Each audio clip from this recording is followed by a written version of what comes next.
Hay desapariciones que ocurren en circunstancias extraordinarias, y luego están aquellas que resultan inquietantes precisamente por lo contrario, porque suceden durante una tarde cualquiera, en un trayecto habitual y a plena luz del día.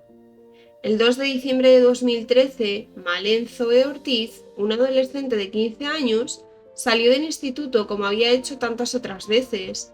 Sus planes para aquella tarde eran sencillos. Tras darse cuenta de que no llevaba las llaves de casa, decidió dirigirse a la vivienda de su novio. Avisó a su familia del cambio de planes y continuó su camino. Nada hacía presagiar que aquellos serían los últimos movimientos conocidos de la joven. ¿Qué le pasó realmente a Malén Zoe Ortiz? Bienvenidos a Archivo Mortal, donde abrimos expedientes que muchos querrían olvidar. Historias reales, oscuras y perturbadoras. Historias que no podemos dejar pasar. Gracias por estar aquí. Si os gusta este contenido, suscribiros, dad un like, activad la campanita para no perderos ningún episodio y compartidlo. Ahora sí, abrimos el archivo.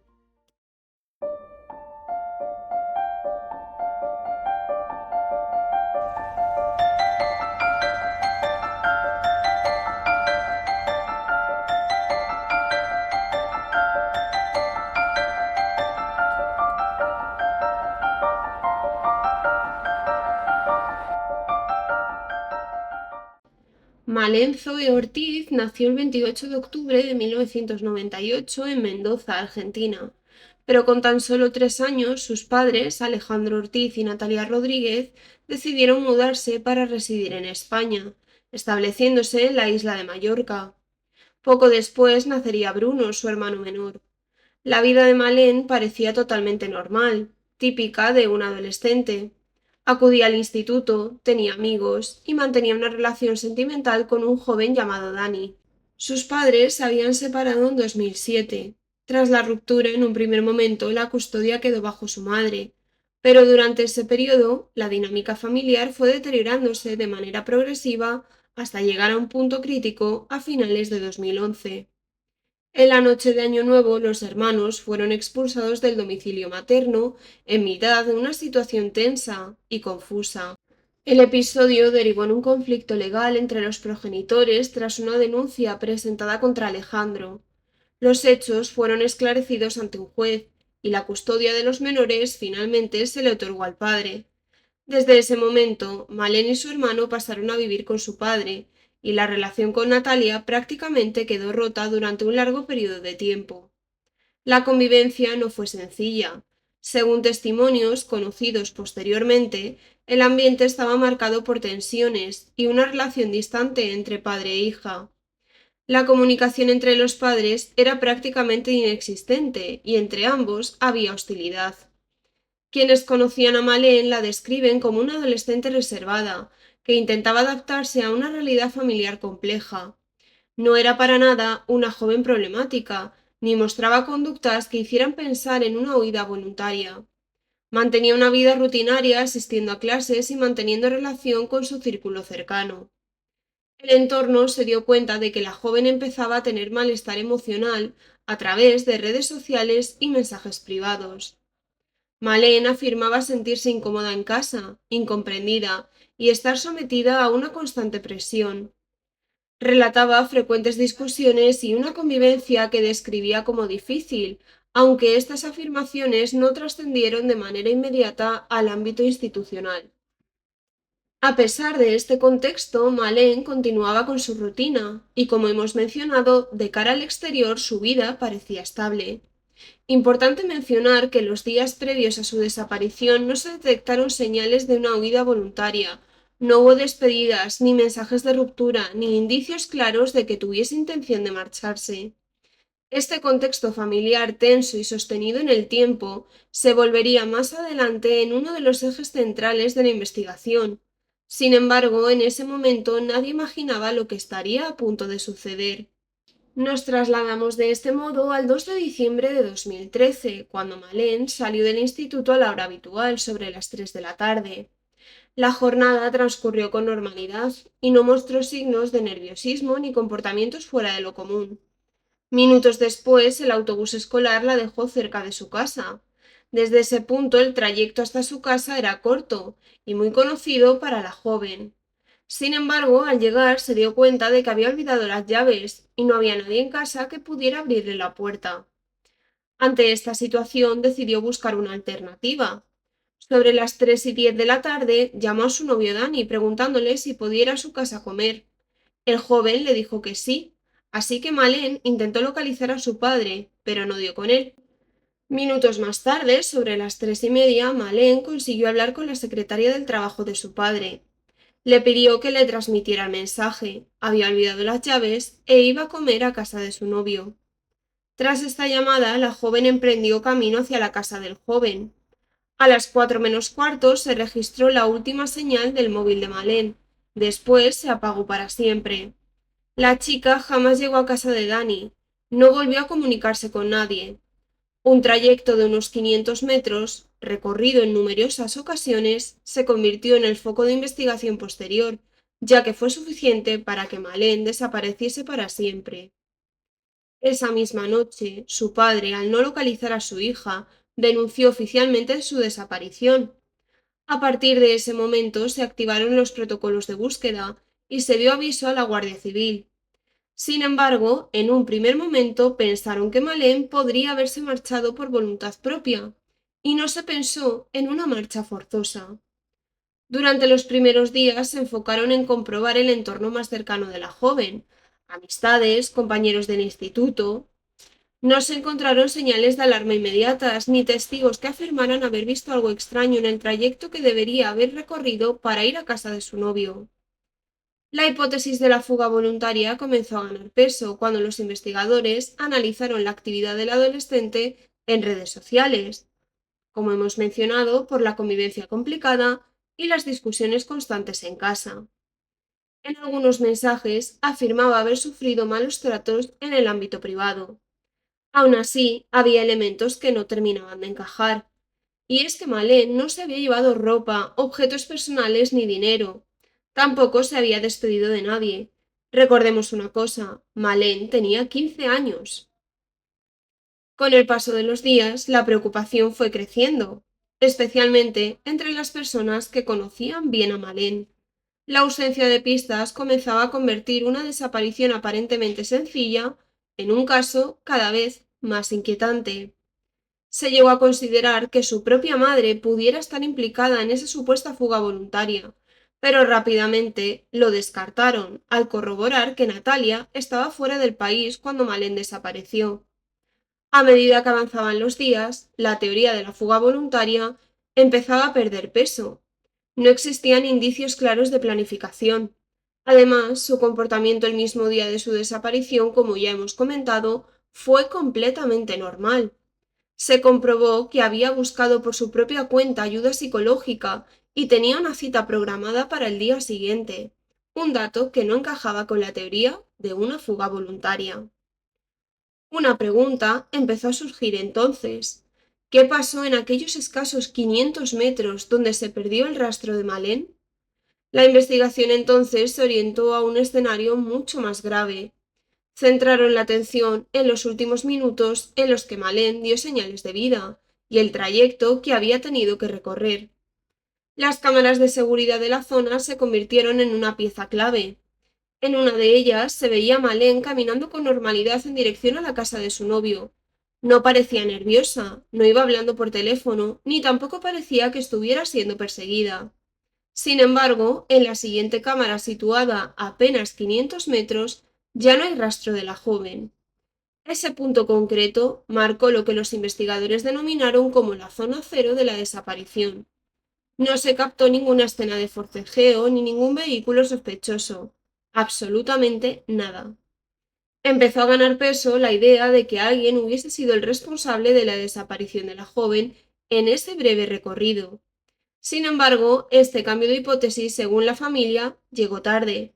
Las batidas habituales en este tipo de casos no se realizaron hasta pasados unos 20 días desde la desaparición. Para entonces, cualquier rastro físico que pudiera haberse conservado era prácticamente imposible que perdurara. Este retraso sería uno de los aspectos más criticados de la investigación y una de las mayores frustraciones. Con la falta de pruebas, el foco también se puso ante el entorno familiar. Lejos de unir fuerzas, los padres de Malén emprendieron caminos separados marcados por la desconfianza mutua y viejos conflictos no resueltos.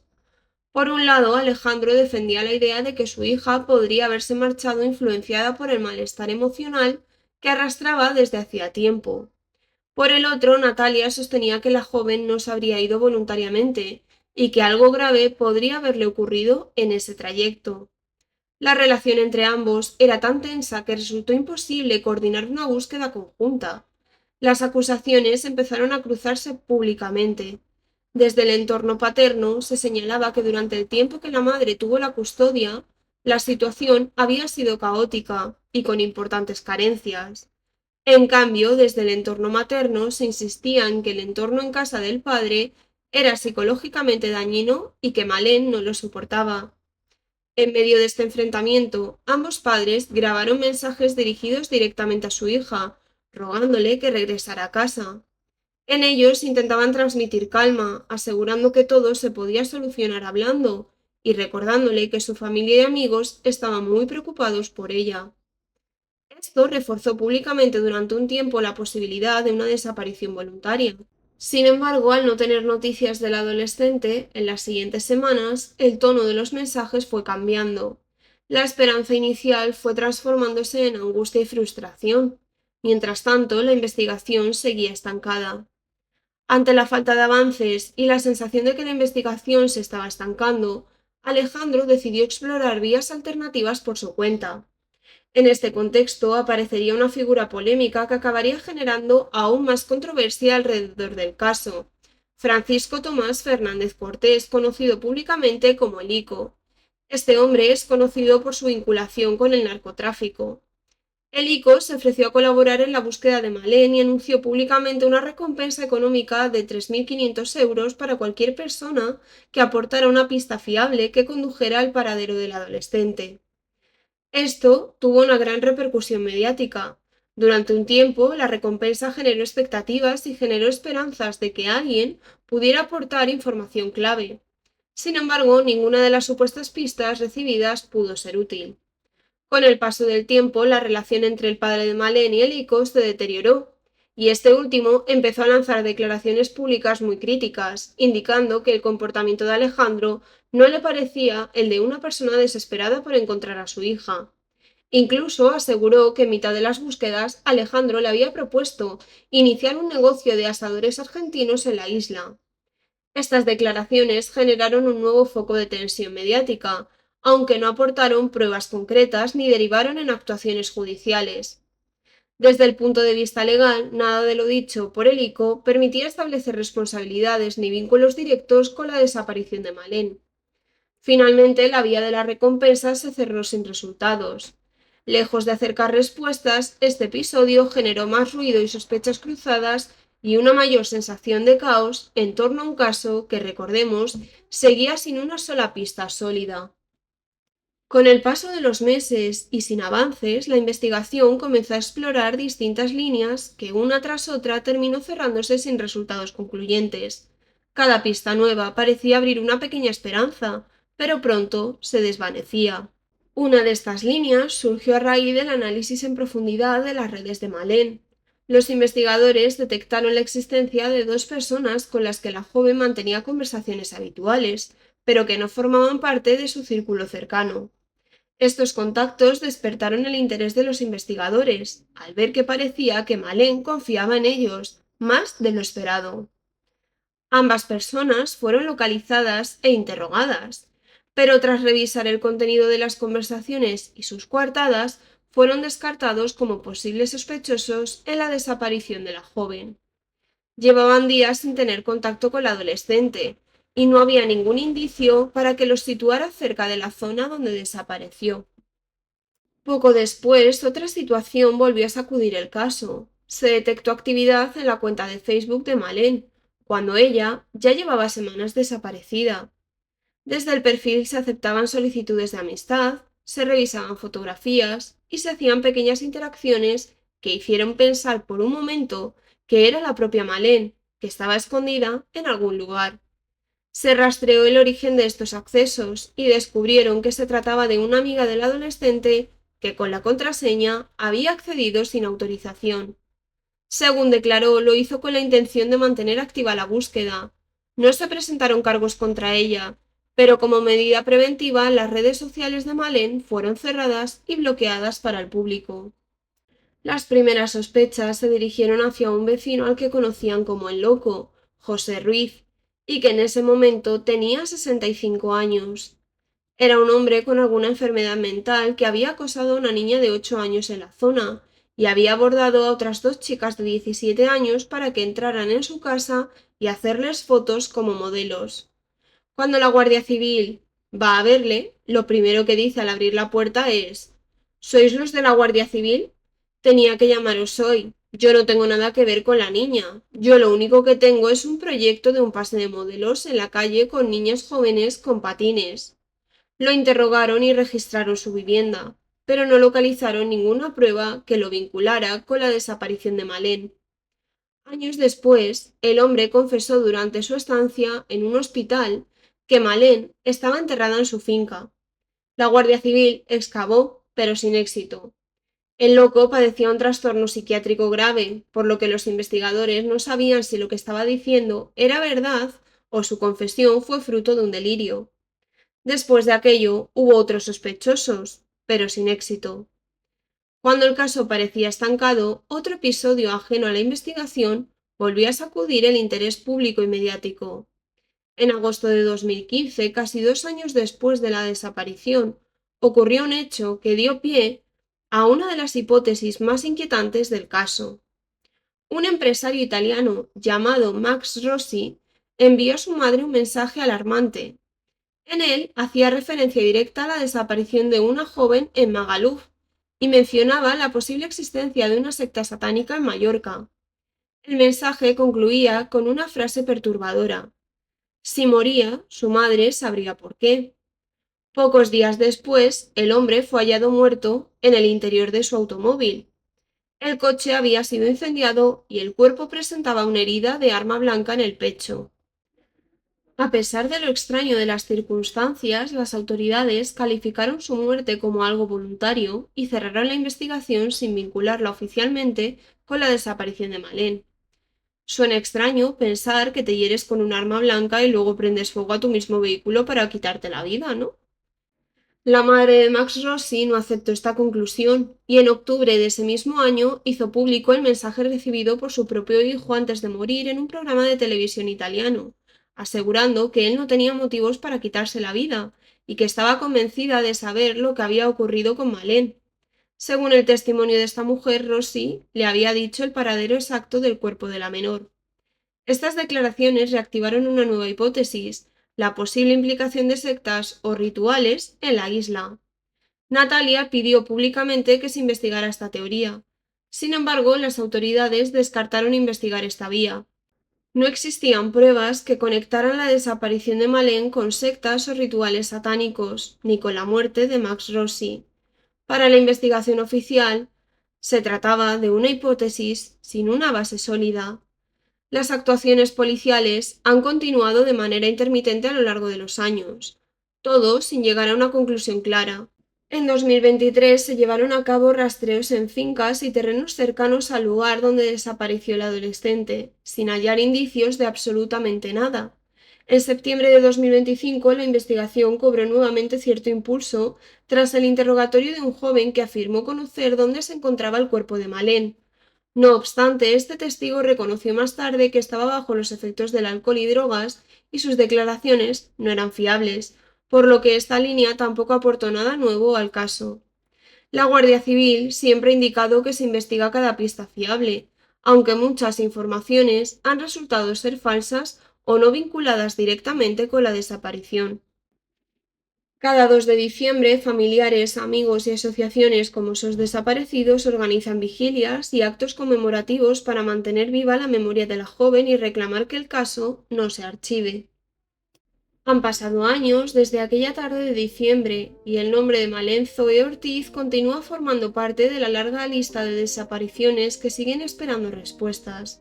A lo largo de la investigación se analizaron testimonios, imágenes de cámaras de seguridad y numerosas hipótesis.